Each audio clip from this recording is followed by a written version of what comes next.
Professor Ben-Sasson will now present the medallion to President Schulz.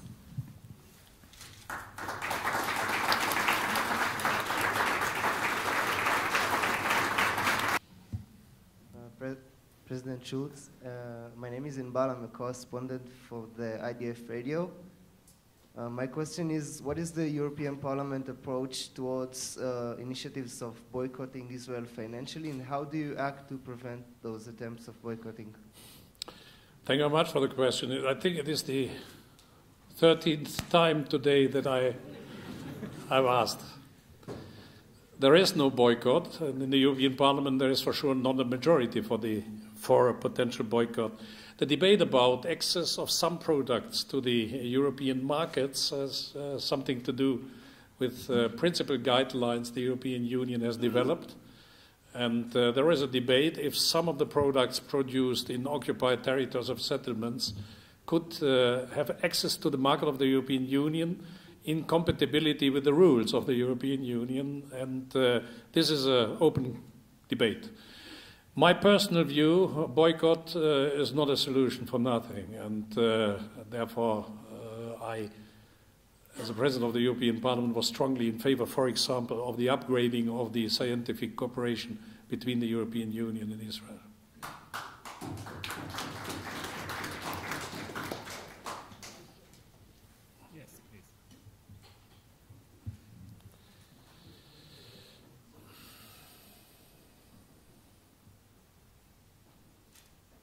This is a real parliamentarian atmosphere here. Question hour today. Thank you for speaking, Mr. President. I'm Daniela Cheslow, and I'm writing with the Jewish American Tablet magazine, and I'm giving you your 14th question today about boycott, which is that although you might oppose it, and some other leaders in Europe might oppose it, the boycott calls are certainly getting the attention of Israeli politicians. There was a meeting this week of top ministers to discuss it. If you knew that a financial boycott of Israeli products would lead to a solution of the Israeli-Palestinian conflict, would you back it?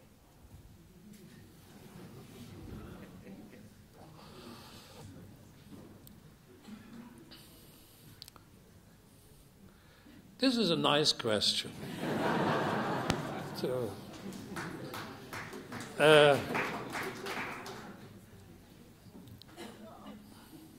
And first of all, my congratulations, because you are a journalist, and whatever I answer now, it is wrong. So, but I don't want to escape from the answer. But the question is very efficient. Are all means acceptable to solve the problems? This is more or less the core of your question. If we could contribute with European decisions to solve the problems here, we should do it.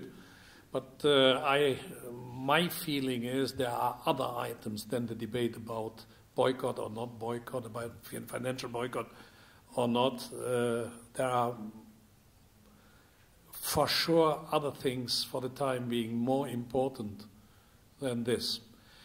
By the way, the boycott is a very tough word. The boycott means to block completely cooperation and trade between countries. We are not speaking about such a boycott. Some decisions of some governments of member states and non-member states of the European Union. Norway, for example, is not a member state of the European Union.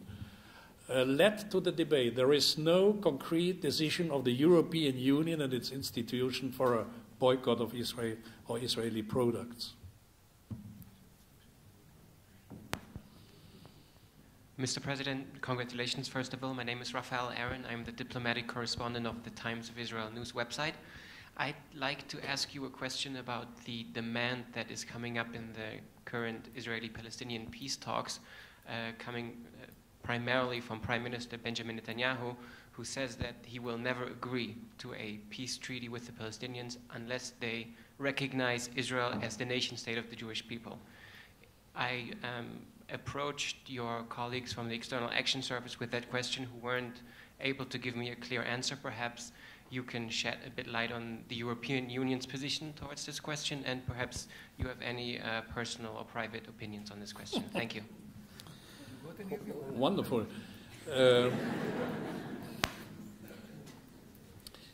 This is wonderful because, first of all, I came because I thought this is a ceremony to award me with an honorary doctor, that it is now a question hour to the European Parliament's president about the opinions of Benjamin Netanyahu.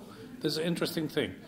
First of all, I want to raise a question to you, why I should comment at the beginning of a negotiation between Israel and Palestine under the umbrella of the United States of America observation of Benjamin Netanyahu.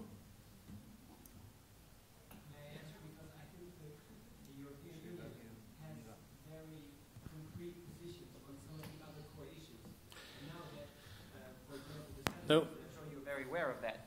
Now, the question I'm raising is that Prime Minister Netanyahu is saying there is another core issue, which for him is the primary core issue. So how come the European Union doesn't have a position on that question? My question to you was more or less a rhetoric one. You must not, as a journalist, justify your questions to me.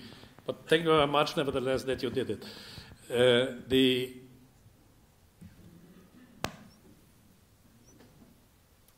You are touching with your question on three different items. First of all, the question of the status of Israel as a Jewish and democratic state. Secondly, the question of Palestine as the sovereign country of the Palestinians, so the two-state solution. There is a lot of people thinking that with the recognition of Israel as the state, the democratic Jewish state in the region, the problem is solved. This is, first of all, a question to the other side. Another question to the European Union is a question to Palestine, to the Palestinians. If they are prepared, my feeling is there is a dramatic debate amongst the Palestinians about the question. And here I'm very blunt to you. I will not interfere as a representative of a European institution in the debate, not to escape from your question. I think this is, first of all, not my duty, being here to interfere in it. Secondly, the reality in your country is that here are living citizens of Israel, Jewish citizens, citizens who are not Jewish, but citizens of the country. In my eyes, a problem the Israeli public and the Israeli nation has to discuss. And for such a discussion, I think the country needs everything but lessons from the European Union. So I think this is, first of all, a debate internally. And this is my third point. You have an internal debate about what Netanyahu said on the Palestinian side. You have an internal debate about the status of Israel in Israel on the Israeli side. Because there's a lot of people telling me that perhaps the two-state solution is not the solution. And I see via the debate that some people in your country here tell me there is only the two-state solution. Other people tell me, no, the two-state solution is not the solution.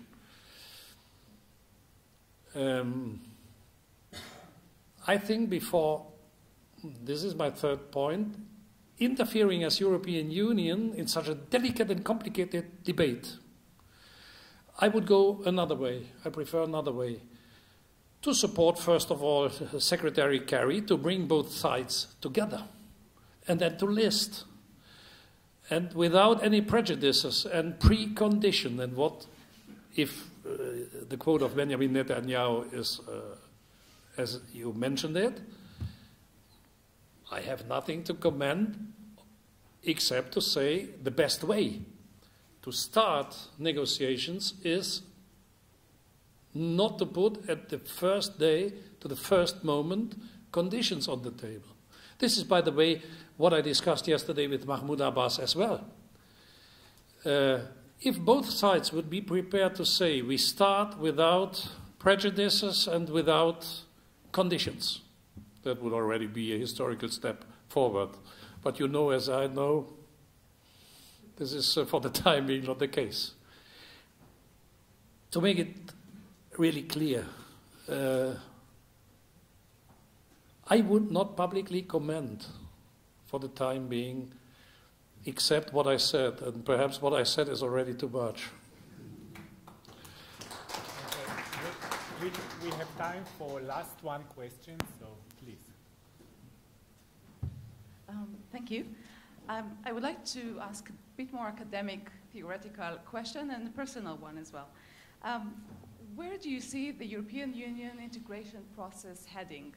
Is it heading towards a federation, perhaps one of those days? Or is the main engine of the European integration process still very much intergovernmental, driven by the leaders of the member states? And what is your personal vision for the European integration process? The development is open, is unpredictable. The deepening of European integration is, in some of the areas of our European policies, unavoidable. We need to solve our problems in the Eurozone. We need urgently progress in improving the political structure of the Eurozone. If you compare the Eurozone with the dollar, the euro with the dollar zone, the United States of America, you will see very fast about what I'm speaking. The United States, this is one economic area with one currency, one central bank, and one government. The Eurozone is one economic area with one currency, one central bank, and 19 governments deciding on the principle of unanimity. It's more or less, if the governors of the United States, the federal states, would come to Washington, decide about the dollar by unanimity. This is a major problem for the European Union, therefore we need steps forward. But all those people who know that we need a progress know in the same moment that the support for deepening the integration amongst the citizens in the European Union is very low.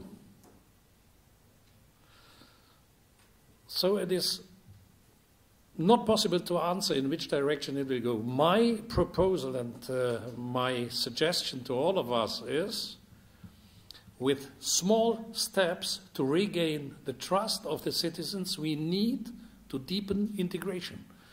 There is a lot of my colleagues telling me this is the wrong approach. We need the deepening now, because if we not deepen the integration now, we will fail. My approach is the other way around. Deepening European integration, that means in clear terms, transfer of sovereignty on the transnational level, needs indispensably the support of citizens. But citizens don't trust the European Union and national institutions for the time being, by several reasons.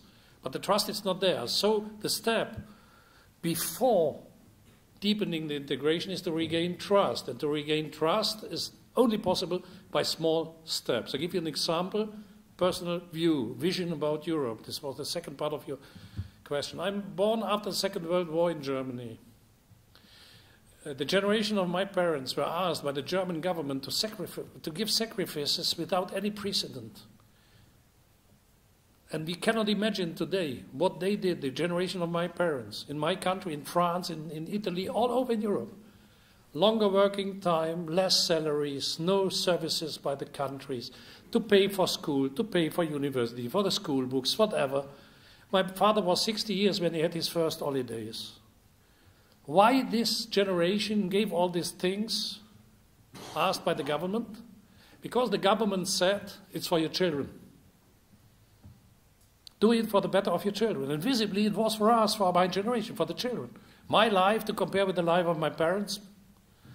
And what are we doing, my generation today in Europe? We are asking sacrifices from whole generations in the member countries for what? For saving banks.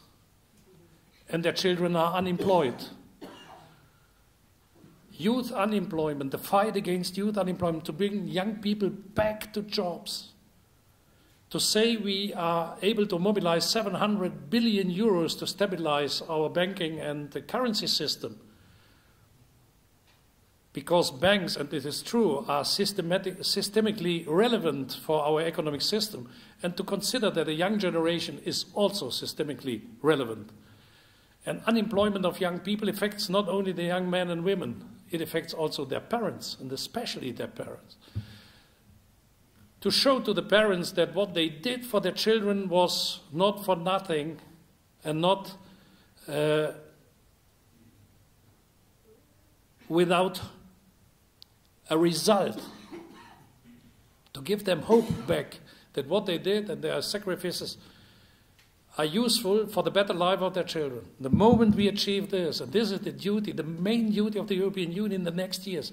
When I'm asked about visions, people expect from me always description, what is in 10, 15 years. No, I want to answer what I want to achieve next year, to lower youth unemployment, to give back hope to a whole generation in some of the member states of the European Union. If we regain trust in such a way, then we can discuss about the deepening of integration.